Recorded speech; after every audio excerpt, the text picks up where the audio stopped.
देवभूमि का महासंग्राम 2022 आप देख रहे हैं, आपके साथ मैं हूं चांदनी धवन। तो सियासी खबरों की बात करते हैं, लेकिन पहले हरिद्वार से बड़ी खबर मिल रही है। शंकराचार्य राजराजेश्वरम को धमकी भरा पत्र मिला है।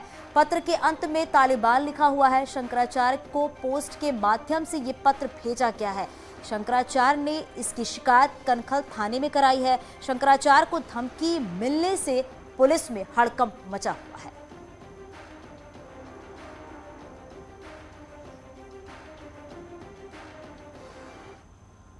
कि हम तालिबानी हैं और जितने हिंदू धर्माचार्य हैं उन सबको निपटाएंगे। हम किसी को रहने नहीं देंगे और हिंदुओं की जो बहू बेटियां हैं वो हमारी वो हैं और हम एक एक औलाद से 12-12 बच्चे पैदा करेंगे। इस तरह की मना क्या कि कोई संगठन का नाम दिया गया है? तालिबान अपने आप में संगठन है। हाँ, अभी एक आश्रम में एक पत्र के प्राप्त होने की सूचना मिली है, जिसमें कि कुछ धमकी भरा एक संदेश दिया गया है। इस पत्र की जांच कराई जा रही है और ये देखा जा रहा है कि ये कहाँ से ओरिजिनेट हुआ है। बाकी जिस प्रकार जांच में आगे कार्रवाई सामने आएगी उसी प्रकार की। और अब बात करते हैं देहरादून में आज बीजेपी के टिकटों को लेकर बड़ी मीटिंग चल रही है। कुछ देर पहले कोर ग्रुप मीटिंग खत्म हो गई है। मीटिंग में सीएम धामी, चुनाव प्रभारी, प्रदेश प्रभारी और सांसद शामिल रहे। वहीं पूर्व सीएम त्रिवेंद्र सिंह रावत और तीरथ सिंह रावत भी मीटिंग में शामिल हुए। केंद्रीय मंत्री और प्रदेश चुनाव प्रभारी प्रहलाद जोशी ने बताया कि बैठक में चुनाव की रणनीति पर चर्चा की गई है। कोविड के कारण प्रतिबंध के चलते बदली परिस्थितियों में चुनाव प्रचार किस तरह से होगा, इसकी रणनीति तय की गई है। कोर ग्रुप में टिकटों को लेकर कोई चर्चा नहीं हुई है। टिकट पर चर्चा चुनाव समिति की मीटिंग में होगी।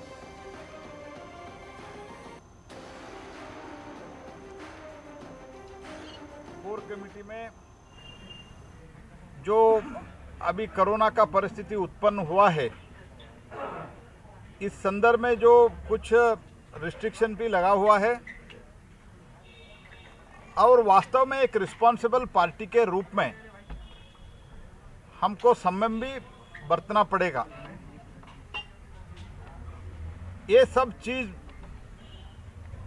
ध्यान में रखते हुए चुनाव प्रचार कैसे करना, वर्तमान में जो करंट पॉलिटिकल परिस्थिति राज्य में है और उसमें हमारी भूमिका किस प्रकार रहनी चाहिए, हम और अच्छा क्या कर सकते हैं। दूसरा, हमने जो चर्चा की है कि वर्तमान में जो बदली हुई परिस्थिति है और बदली हुई परिस्थितियों में हमारा जो चुनाव प्रचार होगा, हम जनता के बीच में जो जाएंगे उसमें जाने का क्या प्रकार और अच्छा हो सकता है। इन दो बिंदुओं पर हमने विस्तृत चर्चा की है। और इसी खबर में बातचीत करने के लिए हमारे सहयोगी सुनील हमारे साथ लाइव जुड़ गए हैं। सुनील, बीजेपी कोर ग्रुप की बैठक खत्म हो चुकी है। बैठक में क्या कुछ बातें सामने आई, मुख्य एजेंडा क्या रहा इस बैठक का?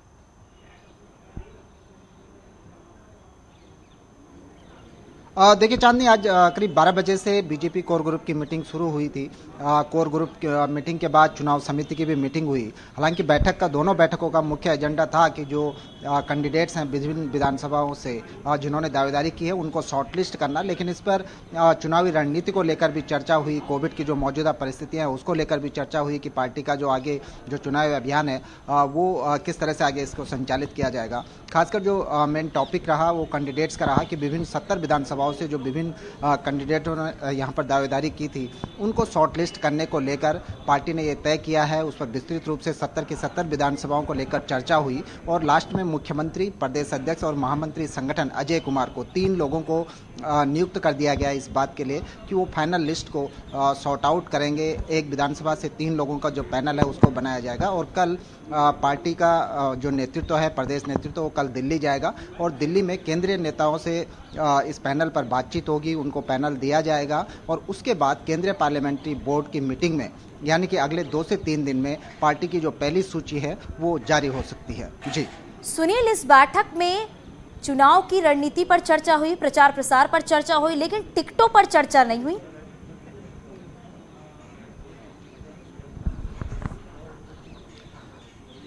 चांदनी, टिकटों को लेकर चर्चा हुई, जो मैं अभी बता रहा था कि जो विभिन्न 70 विधानसभाओं से जो बड़ी संख्या में दावेदारों ने अपनी दावेदारी पेश की है, उनको लेकर चर्चा हुई। प्रत्येक 70 की 70 विधानसभाओं पर चर्चा हुई और फिर जो पैनल बनना था एक विधानसभा से 3 दावेदारों का, उसके लिए 3 लोगों को नियुक्त किया है, जिसमें मुख्यमंत्री हैं, प्रदेश अध्यक्ष हैं और महामंत्री संगठन अजय कुमार।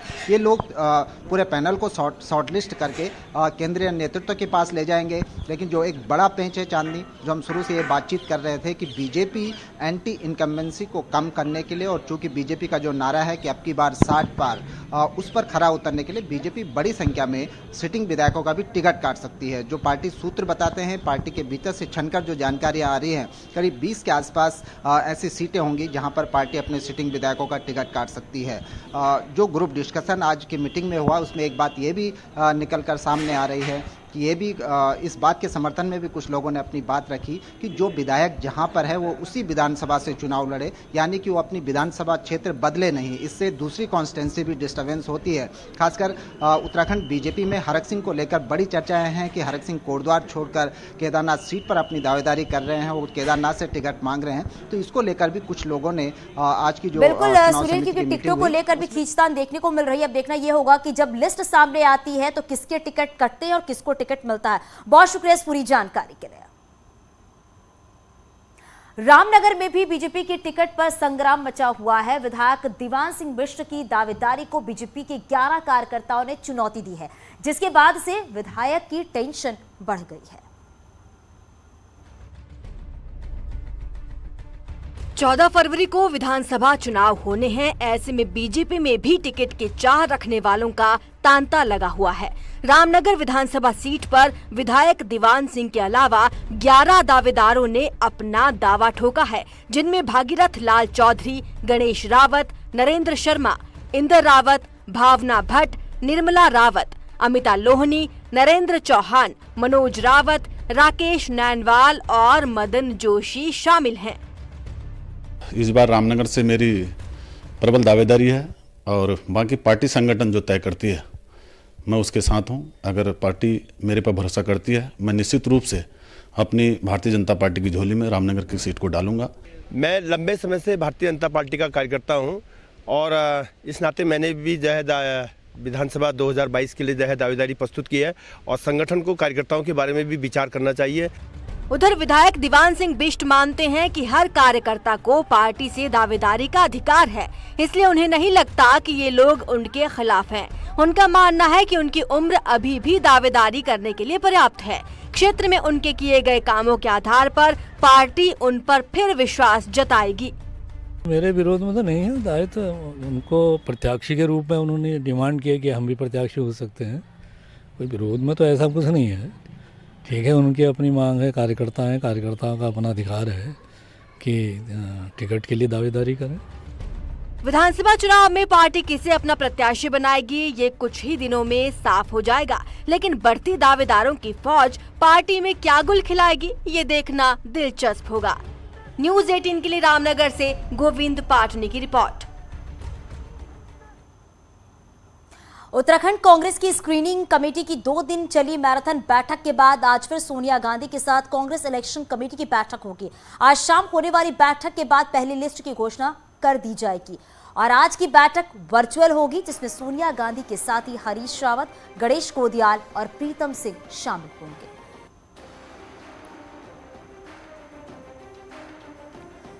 और हमारे सहयोगी रवि हमारे साथ फोन लाइन पर जुड़ गया है। रवि, क्योंकि आज जो अहम बैठक होने वाली है, वर्चुअल बैठक होगी सोनिया गांधी के साथ, उसको लेकर क्या जानकारी मिल पा रही है? देखिए, 4 बजे से बैठक थी और बैठक शुरू हो गई है। ये सीईसी की पहली मीटिंग हुई और सूत्रों ने बताया है कि इस बैठक के बाद करीब 50 से 55 जो नाम होंगे उम्मीदवारों को, उनके नाम की सूचियां जारी कर दी जाएगी। कल जो बैठक चली थी कल भी बैठक हुई थी। पिछले 2 दिनों से दिल्ली में स्क्रीनिंग कमेटी की मीटिंग चल रही थी, जिसमें उत्तराखंड से जो पूर्व मुख्यमंत्री हरीश रावत हैं, जो कांग्रेस के प्रदेश अध्यक्ष हैं गणेश कोदियाल और जो नेता विपक्ष हैं प्रीतम सिंह, वो मौजूद थे और साथ ही साथ जो प्रभारी हैं उनके साथ वर्चुअल मीटिंग थी। आज जो मीटिंग है अहम मीटिंग मानी जा रही है। इस बैठक के बाद ऐसी उम्मीद जताई जा रही है कि देर शाम तक उत्तराखंड के लिए कांग्रेस उम्मीदवारों की पहली लिस्ट जारी हो सकती है। इसमें 50 से 55 नाम होंगे, क्योंकि कल जो बैठक हुई थी स्क्रीनिंग कमेटी की, उस बैठक में ये बताया गया था कि करीब 60 ऐसे नाम हैं जिनको नाम को लेकर कोई विवाद नहीं है और सिंगल नाम भेजे गए हैं सीईसी में, और करीब 10 ऐसे सीट हैं जिसको लेकर विवाद है, तो उस पर चर्चा हो सकती है। लेकिन 60 नामों को लेकर कहा जाता है उस पर कोई विवाद नहीं है, तो ऐसे में उम्मीद जारी की जा रही है कि इस बैठक के बाद उत्तराखंड के लिए कांग्रेस की पहली लिस्ट आ सकती है। रवि, तो ये उम्मीद किया जाए कि एक लंबी मैराथन बैठक के बाद आज कांग्रेस की लिस्ट जो है वो जारी कर दी जाएगी। बिल्कुल, देखिए संकेत ऐसे मिल रहे हैं। कल भी जिस तरह से प्रदेश अध्यक्ष की तरफ से कहा गया था कि आज जो बैठक हुई, उस बैठक के बाद रवि आपको यहाँ रोकना चाहूंगी, पुष्कर सिंह धामी क्या कुछ बोल रहे हैं आपको सुनाते हैं। जिसमें एक सामान्य कार्यकर्ता से लेकर प्रदेश स्तर के सभी कार्यकर्ताओं की रायशुमारी होती है, और उसमें हमने मंडल, जिला, सब जगह से जो नामों के एक पैनल आए हैं, सर्वसम्मति से सभी नामों पर एक राय होकर यहाँ पर चर्चा हो गई है, और चर्चा होने के बाद अब केंद्रीय संसदीय बोर्ड को जाएंगे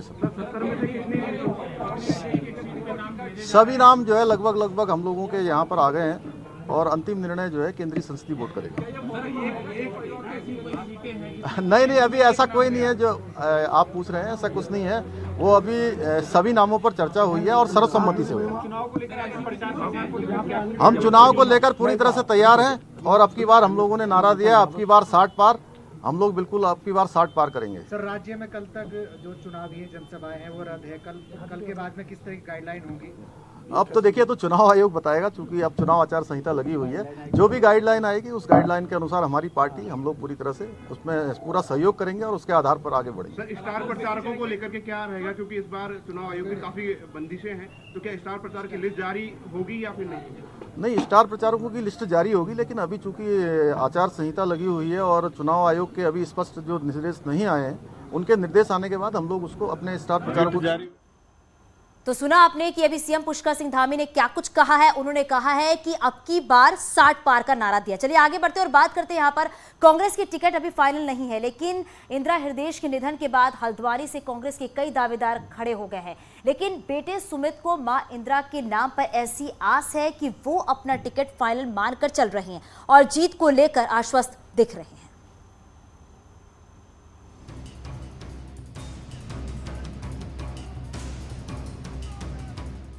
चुनाव की तारीखों के ऐलान के साथ ही ये बैनर हल्द्वानी में कांग्रेस की कद्दावर नेता रही इंदिरा हृदयेश की याद ताजा कर रहे हैं, और इन बैनरों को लगाया है इंदिरा के राजनीतिक उत्तराधिकारी और उनके बेटे सुमित हृदयेश ने, क्योंकि उन्हें मां के नाम के सहारे टिकट मिलने और जीतने का पूरा भरोसा है। अगर ये गलतफहमी में हो कि ये इंदिरा जी का चुनाव नहीं है, तो उसे गलतफहमी कतई मिनटों में नहीं, सेकंडों में दूर कर देनी चाहिए। हल्द्वानी की जनता को आज जितनी उनकी याद आ रही है, उनके कार्यों की याद आ रही है, और उनका ही कोई ऐसा उनको रूप में एक ऐसे व्यक्ति को देखना चाह रही है जो उनके पद चिन्हों पे चल के हल्द्वानी क्षेत्र का विकास का जो उन्होंने परिचय दिया, तो उस विकास को आगे बढ़ा के ले जाए। इंदिरा हृदयेश के निधन के बाद ये पहला चुनाव है, इसीलिए भले ही इंदिरा इस दुनिया में नहीं, लेकिन उनके बेटे को उम्मीद है कि मां का बड़ा नाम और काम उनका बेड़ा पार कर देगा। हालांकि बीजेपी का दावा है कि जनता इस बार इमोशंस पर नहीं बल्कि मुद्दों पर वोट करेगी। जनता मुद्दों पर वोटिंग करने लगी है। वो समय चलेगा जब कांग्रेस क्षेत्रवाद, धर्मवाद, अनेक प्रकारों से वोट लिया करती थी। अब वो समय नहीं रहा। अब जनता मुद्दों पर बात करती है। आज उत्तराखंड मोदी जी के साथ है, आज उत्तराखंड युवा मुख्यमंत्री पुष्कर धामी जी के साथ है। कहते हैं सियासतदान की कभी मौत नहीं होती, और यही कहावत इंदिरा हृदयेश पर भी लागू हो रही है। इंदिरा भले ही हमारे बीच ना हो, लेकिन लोगों के बीच उनकी मौजूदगी यादों के रूप में जरूर है। तो ऐसे में बेटे सुमित हृदयेश को हल्द्वानी पर उनकी जीत पर उनके टिकट मिलने पर पूरा भरोसा बना हुआ है। हल्द्वानी से न्यूज़ 18 के लिए शैलेंद्र नेगी की रिपोर्ट। रुड़की विधानसभा में बीजेपी और कांग्रेस में दावेदारों की लंबी लिस्ट है। जनप्रतिनिधि 2022 विधानसभा चुनाव को लेकर अलग अलग समीकरण जोड़कर इस चुनाव में देख रहे हैं। रुड़की विधानसभा सीट के लिए बीजेपी और कांग्रेस में दावेदारों की बड़ी फौज खड़ी है। वहीं बीजेपी से टिकट पाने के लिए रुड़की विधानसभा से 15 दावेदार हैं। बीजेपी के मौजूदा विधायक प्रदीप बत्रा अपनी दावेदारी पक्की मानकर चल रहे हैं। तो सेकेंडरी है, पर लोगों का प्यार और लोगों का जो सहयोग मुझे मिलता है उसको मैं आगे लेकर चलता हूं और जनता के बीच में रहता हूं। और रोज़ होमवर्क करो तो एग्जाम में दिक्कत नहीं होती। मेरा मानना यह है कि रुड़की में सभी लोग मुझे प्यार करते हैं और मैं लोगों के बीच का व्यक्ति हूँ और काम करता हूँ और गरीब आदमी की सेवा में भी हमेशा तत्पर रहता हूँ। वहीं कांग्रेस से करीब 10 दावेदार टिकट की जुगत में लगे हुए हैं। कांग्रेस के पूर्व मेयर यशपाल राणा भी टिकट की दौड़ में चल रहे हैं। लेकिन देखने वाली बात ये होगी कि बीजेपी और कांग्रेस किसको रुड़की विधानसभा में टिकट देती है। फिलहाल सभी दावेदार टिकट पाने के लिए पूरी मेहनत कर रहे हैं। लगभग 20-25 साल राजनीति में हो गए और जनता के बीच में ही हम 4 बार पार्षद रहे, निर्दलीय रहे हैं और मेयर रहे हैं। निर्दलीय मेयर लड़े थे, जीते और जनता की सेवा करी, जनता ने हमें सराहा। रुड़की विधानसभा के समीकरण की बात करें तो यहाँ बनिया, पंजाबी, ब्राह्मण और मुस्लिम सहित अन्य जातियां रहती हैं। इसमें शहरी इलाकों की अधिक भागीदारी है, इसलिए पार्टियां गुणागणित देखकर ही टिकट देती हैं। न्यूज़ 18 के लिए रुड़की से मनोज जुयाल की रिपोर्ट। तो टिहरी की घनसाली विधानसभा सीट पर इस बार स्थानीय नेताओं के साथ ही विदेशी भी राजनीति के दंगल में कूद पड़े हैं। विदेशों में सफल बिजनेसमैन बनकर अब वो अपने क्षेत्र को भी विदेशों की तरह डेवलप करने की बात कर रहे हैं।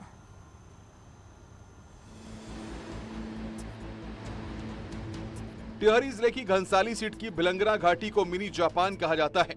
यहाँ के अधिकतर लोग विदेशों में होटल रेस्टोरेंट कारोबारी हैं।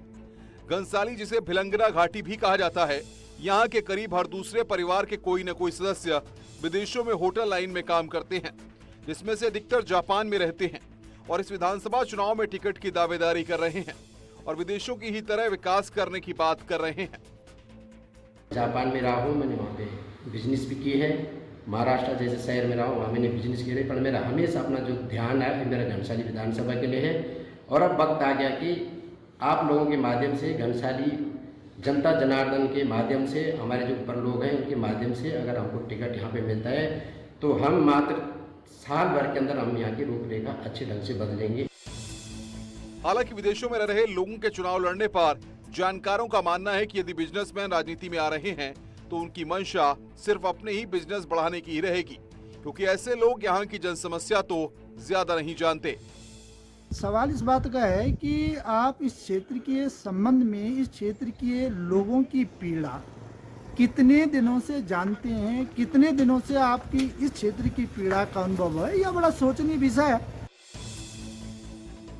भले ही अभी प्रत्याशियों की लिस्ट फाइनल नहीं हुई है, लेकिन इस बार घनसाली सीट पर विदेशियों की दावेदारी से मुकाबला रोचक होने की उम्मीद है। देखने वाली बात होगी कि जनता किसे घनसाली से विधानसभा पहुंचाती है। टिहरी से न्यूज़ 18 के लिए सौरभ सिंह की रिपोर्ट। निष्पक्ष चुनाव के लिए चुनाव आयोग हर तरीके से कोशिश करता है, लेकिन इस बार राजनीतिक दलों के नेताओं की ही चुनाव में ड्यूटी लगने जा रही है, जिसका विरोध कुमाऊं विश्वविद्यालय के शिक्षकों ने शुरू कर दिया है।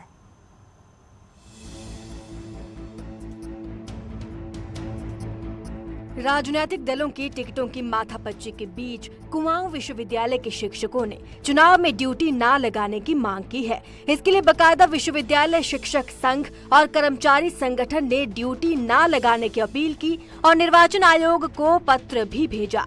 शिक्षक संघ का ये मानना है कि अगर शिक्षकों की ड्यूटी पोलिंग स्टेशनों पर लगाई गई तो चुनाव प्रभावित हो सकते हैं। कई सारे लोग हमारे विभिन्न राजनीतिक पार्टी के लोग हैं और उनका क्योंकि वो राजनीतिक रूप से प्रभावशाली भी हैं और वो वोट को प्रभावित कर सकते हैं, इसलिए हमने कहा कि मतदान और जो पूरी चुनाव प्रक्रिया है पूरी स्वतंत्र रहे, इसके लिए ये मांग की गई है।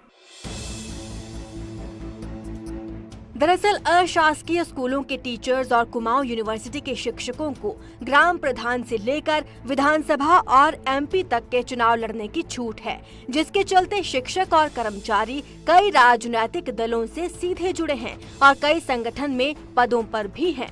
बावजूद इसके इनकी ड्यूटी विधानसभा चुनाव में बतौर मतदान अधिकारी लगाई जा रही है। वो अगर हमारे द्वारा उनकी ड्यूटी लगाई जाती है तो वो इलेक्शन कमीशन के अधीन माने जाएंगे, तो उन्हें निष्पक्षता के साथ अपनी ड्यूटी को फॉलो करना होगा। ये अनावश्यक ये चीज़ें ये क्रिएट करवा रहे हैं ये लोग, ये गलत है। मतदान के दिन और चुनाव के बाद हर बार निष्पक्ष चुनाव पर सवाल उठते रहे हैं। कभी ईवीएम की हैकिंग को लेकर तो कभी लिस्ट में गड़बड़ी को लेकर नेता चुनाव आयोग को घेरते रहे हैं। अब ऐसे में यदि दलों के नेता ही चुनाव में अधिकारी बन जाएंगे तो निष्पक्षता पर सवाल उठना लाजमी है। न्यूज़ 18 के लिए नैनीताल से वीरेंद्र बिष्ट की रिपोर्ट। और यहाँ रुकेंगे छोटे से ब्रेक के